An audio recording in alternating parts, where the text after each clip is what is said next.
গণভোটের রায় বাস্তবায়ন দাবিতে রাজধানীর বিজয়নগরে 11 দলের গণমিছিল পূর্ব সমাবেশ। সেখানে আছেন আমাদের সহকর্মী তাওহিদুল ইসলাম, সরাসরি যুক্ত হচ্ছি তার সাথে।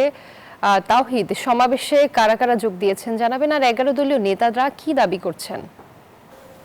রুবা, আপনাকে ধন্যবাদ। সমাবেশ ইতিমধ্যে কিন্তু শুরু হয়ে গেছে। সমাবেশে জামায়াতের কেন্দ্রীয় নেতারা এবং এনসিপির কেন্দ্রীয় নেতা সহ 11 দলের প্রত্যেক দলের কিন্তু কেন্দ্রীয় নেতারা ইতিমধ্যে মঞ্চে কিন্তু তারা অবস্থান করছেন।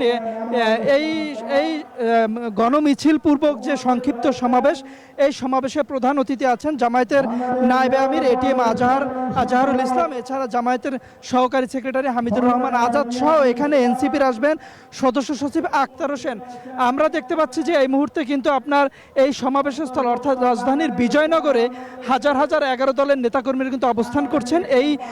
তাদের দাবি কিন্তু হচ্ছে গণভোটের রায় বাস্তবায়ন ও জ্বালানি সংকট নিরসন, দ্রব্যমূল্য নিয়ন্ত্রণ সহ জনদুর্ভোগ লাঘবের দাবিতে কিন্তু তাদের ধারাবাহিক কর্মসূচি। এই কর্মসূচিটি কিন্তু দ্বিতীয় দফার কর্মসূচি আজকে অনুষ্ঠিত হচ্ছে। এছাড়া আগামী তৃতীয় এবং চতুর্থ দফা আরও 2 দফায় কর্মসূচি কিন্তু আছে এই 11 দলীয় ঐক্যজোটের।